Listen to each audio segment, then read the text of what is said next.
자, 오늘은 열왕의 구속사 18번째 히스기야 왕에 대해서 공부를 하겠습니다.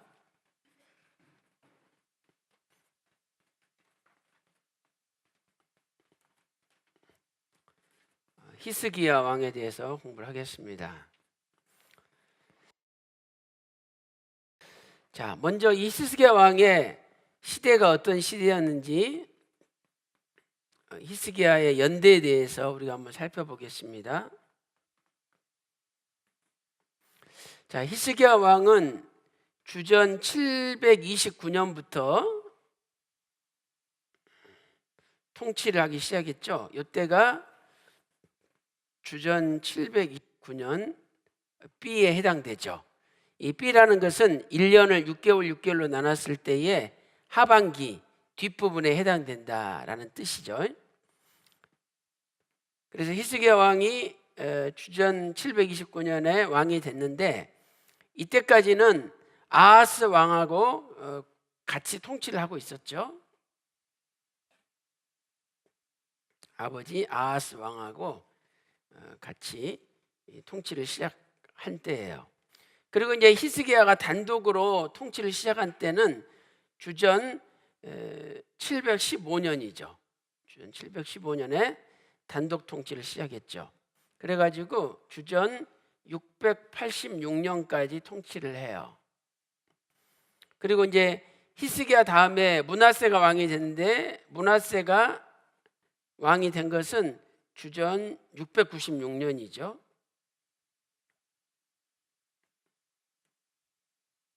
그래서 이렇게 히스기야 왕을 중심으로 아버지가 아하스 왕이고 또 아들이 므낫세라는 것을 알 수가 있습니다. 이때의 북이스라엘의 역사는 어떻게 됐을까? 자, 북이스라엘의 마지막 왕이 호세아 왕이었죠. 호세아. 그래서 호세아 왕은 731년에 왕이 됐어요. 그리고 722년에 나라가 망했죠. 그래서 성경을 보니까 이 호세아가 731년에 왕이 됐는데, 여기가 731년이죠. 이 호세아가 왕이 된 지 3년에 히스기야가 왕이 됐다, 이렇게 성경이 말씀하고 있죠. 그래서 729년에서 3년을 계산하면 731년에서 3년을 계산하면 729년이 나오잖아요. 이 729년에 히스기야가 왕이 된 거죠. 자, 그래서 우리가 이것에 의거해서 정리를 해보면, 첫 번째로 히스기야의 총 통치 기간, 전체 통치 기간은 43년이죠. 약 43년이에요. 주전 729년 B부터 686년까지니까 43년이 되겠죠. 그 다음에 두 번째로 히스기야의 공식 통치 기간, 이제 단독으로 통치를 시작한 그때부터 계산한 공식 통치 기간은 29년이에요. 이때는 주전 715년부터 686년까지죠. 자, 그래서 우리가 북이스라엘이 망할 때 남쪽 유다의 왕은 누구냐? 히스기야 왕이었다 하는 것을 알 수가 있습니다. 자, 그렇다면 두 번째로 이제 히스기야의 의미에 대해서 한번 살펴보겠습니다. 자, 히스기야는 히브리어로는 히즈기야라고 발음이 돼요. 우리말에는 히스기야인데 히브리어는 히즈기야라고 발음이 되죠. 두 번째, 히스기야의 의미. 자, 히브리어는 이렇게 쓰죠.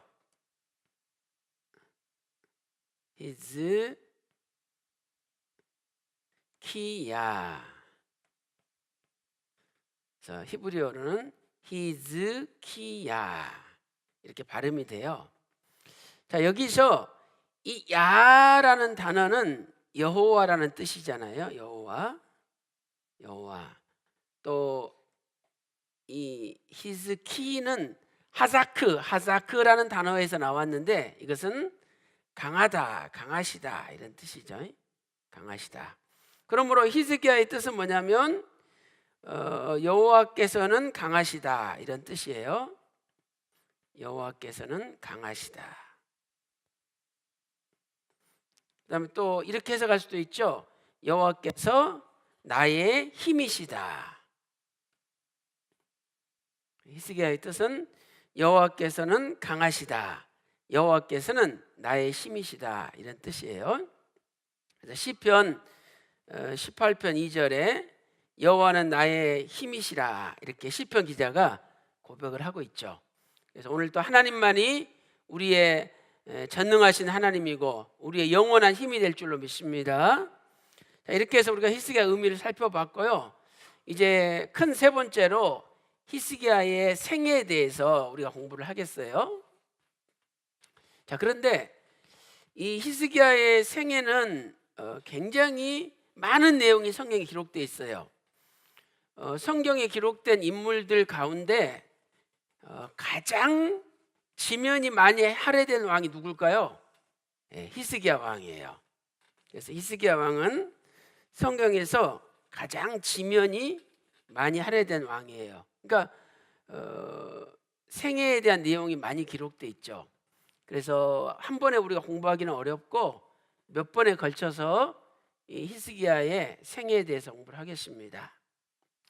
자, 히스기야 생애 가운데 오늘은 특별히 종교 개혁에 대해서 우리가 공부를 해보겠어요. 히스기야의 종교 개혁. 이 종교 개혁은 철저한 종교 개혁이었다는 것을 알 수가 있습니다. 그래서 히스기야가 주전 715년 25살에 왕이 돼가지고 이제 종교 개혁을 시작을 하죠. 자, 종교 개혁을 하면서 첫 번째 한 일은 뭐였느냐? 성전을 수리를 했어요. 성전 수리를. 그러니까 아버지 아하스 왕 때 아예 성전 문을 닫아놓고 예배를 드리지도 않았어요. 만약에 교회 왔는데 이 문이 다 채워져 있고 예배도 못 드리게 한다면 얼마나 답답하겠어요. 그런데 아하스 왕 때 성전 문을 닫아버린 거죠. 그래서 1월 1일 날 히스기야 왕이 성전 문을 열었어요. 성전 문을 열었다. 그리고 1월 8일까지 8일 동안 성전 뜰을 청소를 했어요. 그래가지고 성경을 보니까 8일에 낭실에 성전의 현관에 이르렀다 이렇게 말씀하고 있죠. 그리고 1월 16일이 돼가지고 이제 성전 성결을 마쳐요. 그러니까 8일 동안 성전 안에 있는 물건을 다 청소를 하고 깨끗하게 만든 거죠. 자, 우리 이 말씀을 거기 역대하 29장 자 3절 한번 읽어보겠습니다. 자, 그 밑에 있죠. 3절 시작. 원년 정월에 여호와의 전 문들을 열고 수리하여 1월 달에 성전 문들을 열고 수리를 했죠. 그 다음에 17절 보겠습니다. 시작. 정월 초하루에 성결케 하기를 시작하여 그달 초 8일에 여호와의 낭실에 이르고 또 8일 동안 여호와의 전을 성결케 하여 정월 16일에 이르러 마치고. 그러니까 며칠 동안 성전 수리를 한 거예요? 16일 동안 한 거예요. 자, 그런데 여기서 우리가 주목해야 될 말씀은 거기 역대하 28장 16절 보세요. 28장 16절 보면 역대 29장 16절 보면 여호와의 전 안에 더러운 것을 다 끌어냈다 그런 표현이 기록되어 있죠. 더러운 것을 다 끌어냈다. 그러니까 진정한 성전 성결이 뭐냐? 성전 안에 있는 더러운 것을 다 끌어내는 거예요. 그러면 오늘 우리도 우리 몸이 하나님이 거하실 성전이잖아요. 고린도전서 3장 9절이나 16절, 또 6장 19절에서 20절 보면 우리 몸이 성령님께서 거하시는 성전이라 그랬어요. 그러면 우리 속에 있는 모든 더러운 것을 다 끌어내는 게 진짜 성전 청결이라는 거예요. 그래서 우리 속에 보면은 그냥 더러운 욕심도 많고, 또 남이 잘 되는 꼴을 못 보는 더러운 시기 질투도 있고, 또 더러운 생각도 가득 차 있잖아요. 그러니까 이런 것들을 다 끄집어내야 이게 진짜 성전, 성결, 성전을 거룩하게 만드는 거라는 거예요. 그래서 2018년 시작하면서 오늘 저와 여러분의 마음의 성전에 더러운 것이 있다면 오늘 히스기야 왕처럼 다 끌어내는 저와 여러분이 되시기를 주님의 이름으로 축원합니다. 그 다음에 두 번째, 성전을 수리했으니까 이제 뭐를 해야 돼요? 예배를 드려야죠. 그래서 히스기야 왕은 성전을 수리한 다음에 두 번째로 예배를 드렸어요. 성경을 보니까 번제와 속죄 제를 드렸다 이렇게 말씀하고 있죠. 역대하 29장 거기 24절에 기록되어 있어요. 역대하 29장 24절. 자, 시작. 제사장이 잡아 그 피로 속죄제를 삼아 단에 들여 온 이스라엘을 위하여 속죄하니 이는 왕이 명하여 온 이스라엘을 위하여 번제와 속죄제를 드리게 하였음이더라 말씀하고 있죠. 그렇다면 이때 번제와 속죄제를 드렸는데 이 제사의, 이 예배의 특징이 뭐였느냐? 이 예배의 특징은 성경을 보니까 첫 번째로 자기 몸을 깨끗게 했다 이 말이죠. 그러니까 단순히 성전만 깨끗한 게 아니라 성전을 깨끗하게 하면서 동시에 자기 몸도, 우리 속에 있는 것도 깨끗하게 했다는 거죠. 그래서 이 자기 몸을 깨끗하게 했다는 것은 하나님으로부터 죄사함을 받았다 이런 뜻이에요. 죄사함을 받았다. 그러니까 속죄제가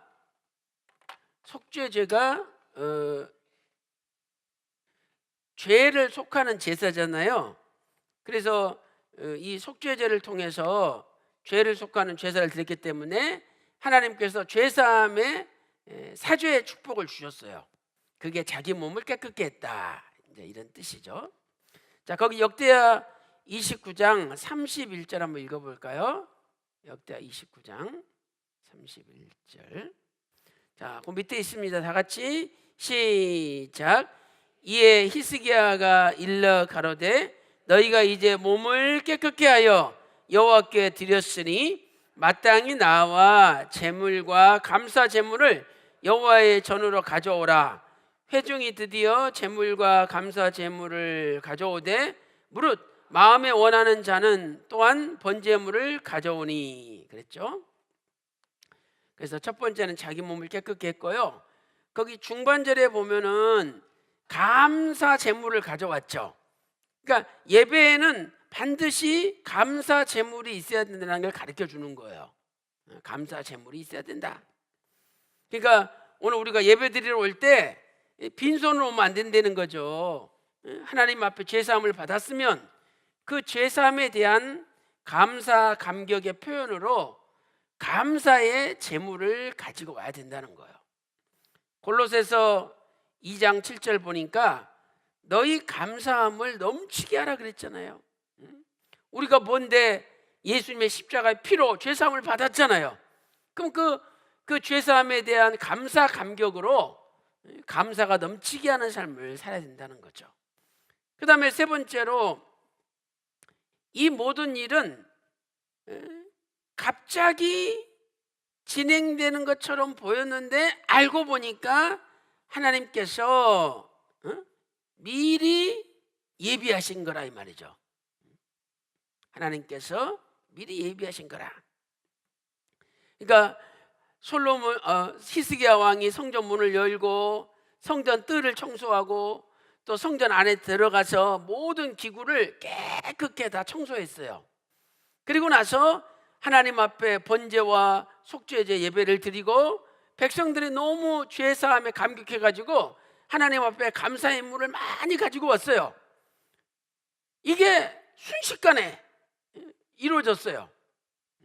그런데 인간의 눈으로 볼 때는 순식간에 이루어진 거지만은 하나님께서 미리 다 준비를 해놓으신 거라는 거예요. 그러니까 하나님은 준비 다 해놓고 그것을 이루어줄 사람, 그것을 시행할 사람을 기다리고 있었는데 히스기야가 나타난 거예요. 그래서 오늘 우리는 내가 아무리 하나님 기뻐하시는 좋은 일을 많이 한다고 할지라도 그거 내가 한 게 아니에요. 하나님께서 미리 다 준비해 놓다가 나를 통해서 그 일을 이루신 거라 이 말이죠.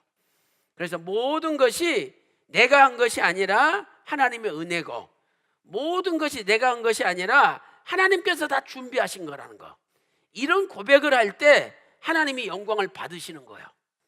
그런데 야, 다 내가 했어. 나 없으면 뭐 될 것 같아? 응? 교회가 나 없으면 돌아갈 것 같냐고. 그런 말 자체가 하나님의 영광을 가리는 거예요.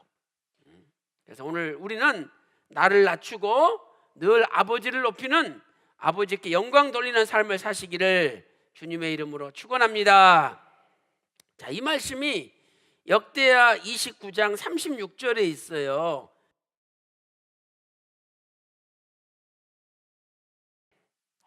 자, 이렇게 해서 히스기야는 종교개혁을 과감하게 단행했는데, 첫 번째 성전 수리를 했죠. 그다음에 두 번째 이제 수리한 성전에서 하나님께 예배를 드렸어요.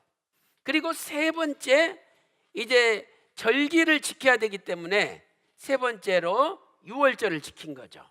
세 번째는 유월절을 지켰다.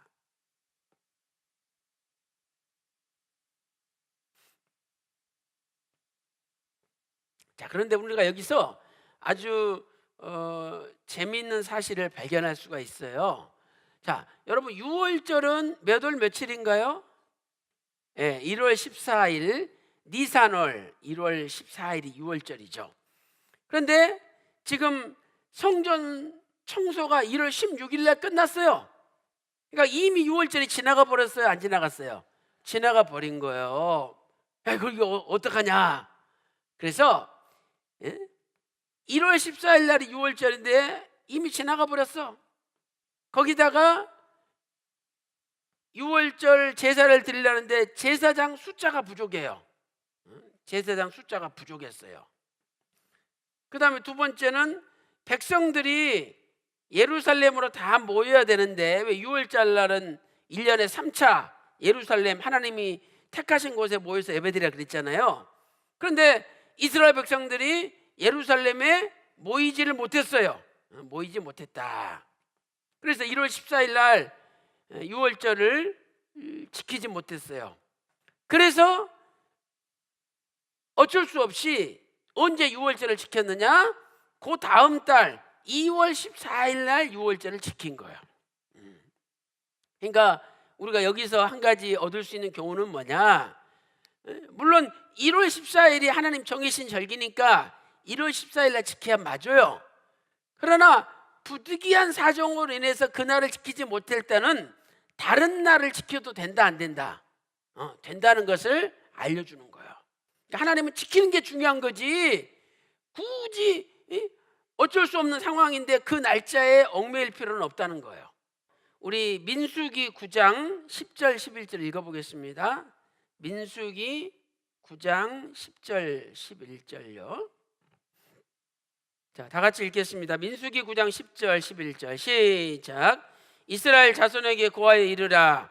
너희나 너희 후손 중에 시체로 인하여 부정케 되든지 먼 여행 중에 있든지 할지라도 다 여호와 앞에 마땅히 유월절을 지키되 2월 14일 해질 때 그것을 지켜서 어린 양의 무교병과 쓴 나물을 아울러 먹을 것이요. 그랬죠?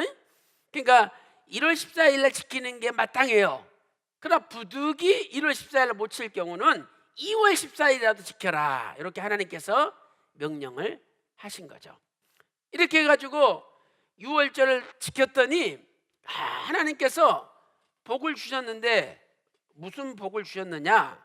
전체 이스라엘에 큰 희락을 주셨어요. 큰 희락. 이 희락은 히브리어로 쉼마라는 단어거든요. 히브리어로 쉼하.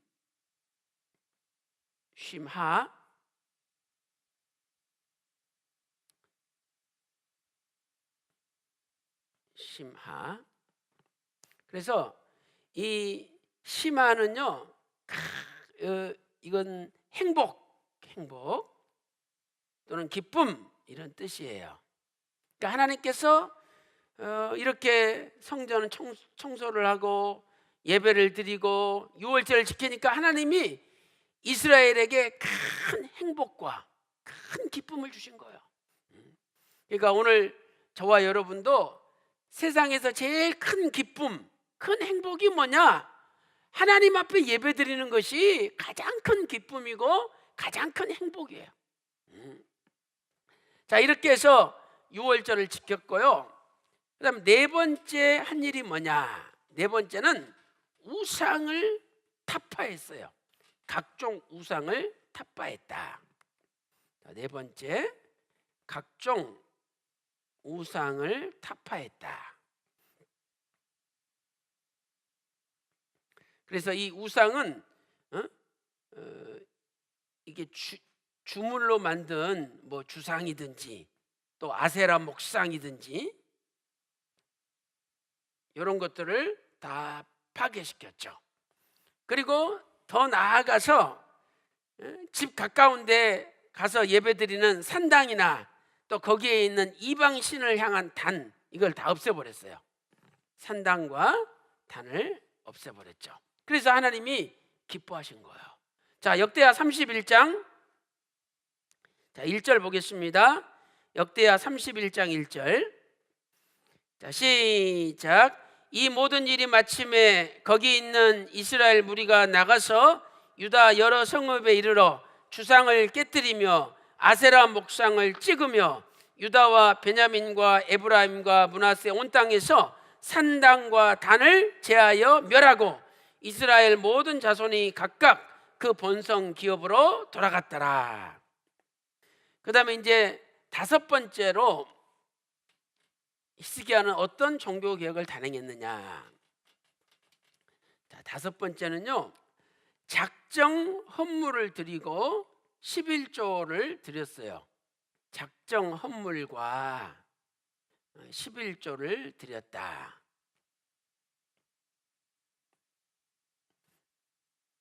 그래서 히스기야 왕부터, 야, 내가 가지고 있는 재산 중에 얼마는 이거 떼서 하나님 앞에 바쳐야 되겠다, 이렇게 결심을 하고 자기가 가지고 있는 재물 중에 일정한 부분을 떼가지고 하나님 앞에 정기적으로 바쳤어요. 그 왕이 솔선수범하는 것을 보면서 백성들도 하나님 앞에 작정 헌물을 드리고 11조를 다 드린 거예요. 자, 우리 역대하 31장, 자, 3절과 또 5절에서 6절 한번 읽어보겠습니다. 자, 역대하 31장 3절입니다. 시작. 또 자기 재산 중에서 얼마를 정하여 여호와의 율법에 기록된 대로 번제 곧 조속 번제와 안식일과 초하루와 절기의 번제에 쓰게 하고 그랬잖아요. 자기 재산 중에 얼마를 정해가지고 작정, 내가 얼마는 반드시 매달 하나님 앞에 바쳐야 되겠다 작정해가지고 그것을 히스기야 왕이 하나님 앞에 드렸다는 거예요. 그다음에 5절 6절 보겠습니다. 왕의 명령이 내리자 곧 이스라엘 자손이 곡식과 포도주와 기름과 꿀과 밭의 모든 소산의 처음 것을 풍성히 드렸고 또 모든 것의 11조를 많이 가져왔으며, 그랬죠? 11조도 모든 11조를 다 바쳤다는 거예요. 자, 여기 보세요. 이제 결론, 종교 개혁의 결론.